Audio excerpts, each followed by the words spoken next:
Hey everybody, how are you? It's Peter again for MLB Trade Rumors and Discussions. It's Thursday, February 6, 2020. Keeping this going every single day for the rest of the year, just like I promised you guys.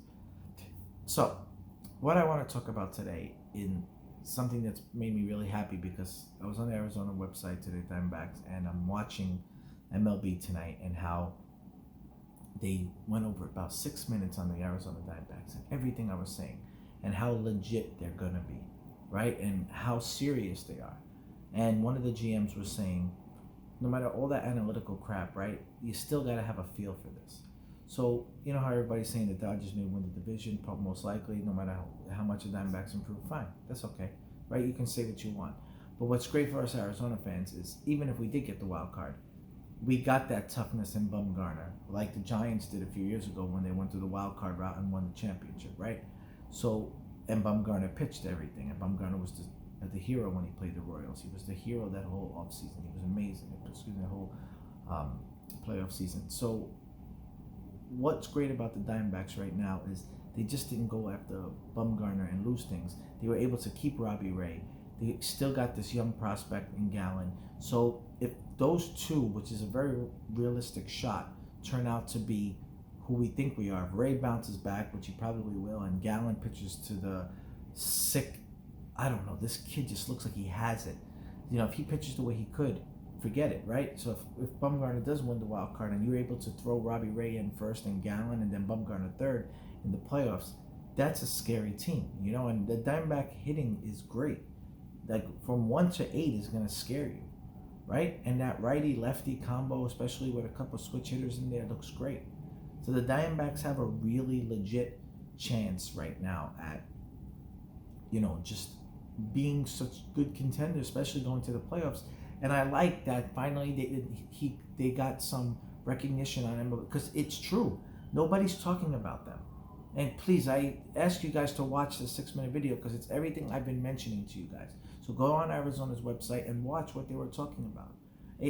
They're asking if they've done enough, and they have, you know. And I think if we don't make it, we're going to be short maybe one piece or so, you know. And I think we can get it because we're going to have the money. And I like it, you know. I just like that they're starting to, they're opening eyes. And, you know, they're not doing it with just research. They're really getting some of these gritty players that we needed, and they're doing their homework with the analytical, but they're doing a mixture of both. So you just can't, there's some things a computer can't tell, right? You know, some things like those numbers are off sometimes. And I know Brian Kenny in MLB, he does all these numbers, and like, you know, it's a cool thing, but at the end of the day, you know what? The numbers are not going to show up for Bumgarner all the time, but tell me you wouldn't want that guy starting your playoff game. I don't care who he's playing against. You know, he's going to come inside on you. He's going to throw hard. He's going to give you 120 pitches. He's going to be gritty. Some things a machine doesn't tell you what they do. You know, and the fact that Bumgarner's speed was up last year and his strikeout was up after a couple of years, it tells to tell you. Maybe those injury years, you know, it changed him. So I just like that the Diamondbacks are on the radar because they never are, and everyone's always talking about the Dodgers and Mookie Betts now and how many by games they're gonna win, and they're not even talking about like the Diamondbacks, and we should be. So I want you guys to look at the website and tell me what you think, and tell me, because it's everything we've been talking about, and they did a really good job. And you know, also I want to talk about the Yankees. The Yankees have always been a team that I hated because I'm from New York and I hated the fans, and I always didn't like bandwagon fans and all these things, except for the real ones who were there, you know. But I didn't like when the Yankees were buying everybody, because after the Diamondbacks beat them in 0-1, they became a different franchise. They weren't the great franchise they were. They were getting guys like Giambi and just like, you know, buying everybody, and it didn't seem right, you know. And now the Yankees, it's funny because after they won the World Series in 2009, they couldn't figure it out for a while. And then they had to start over. And it was just wonderful to see because it was like, wow, they got some kids coming up here. It's pretty damn good. And they should have beat Houston that year, right? Because of that whole shit. But it was wonderful to see the Yankees do that. So I didn't mind watching them. And now, you know, they got guys like Cole and Stanton, which Stanton's not even doing anything. But I like that you can add pieces. And that's, to me, when you're building. It's the same thing for basketball with Golden State, right? You got Steph Curry, and you got Klay Thompson and Draymond Green and all these guys that were drafted.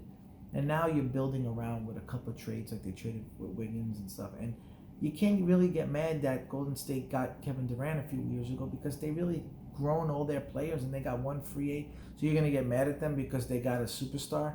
No, you can't. You can't get mad at teams long as they're building, right? Like Philadelphia really they tried to get Harper, but they didn't really pay attention to their team. The Yankees really built up their team, and so was the Diamondbacks. They're building these guys. I like that they have Walker there. I like that they made a trade for Marte when he was young. I enjoy watching Peralta, who was a pitcher, come in and hit. It's just nice to see Carson Kelly come in, and Escobar, who wasn't a guy on the Twins, wasn't this big name guy, he was a good ball player. It's nice to see Nick Ahmed play really well and just come into to be a really good shortstop. And then you can go out and get a Bumgarner. It's just, that's how baseball should be. Building without rebuilding, and just building and getting better and getting prospects. And there's only a few teams that do it. So, and I commend them. I enjoy watching it that way. So let me know what you guys think about the Diamondbacks, because I really thought it was an interesting video and it made me feel a lot better about everything I've been saying. All right, there was not much going on today, guys, so I just thought I'd tell you about that. Talk to you tomorrow. Bye.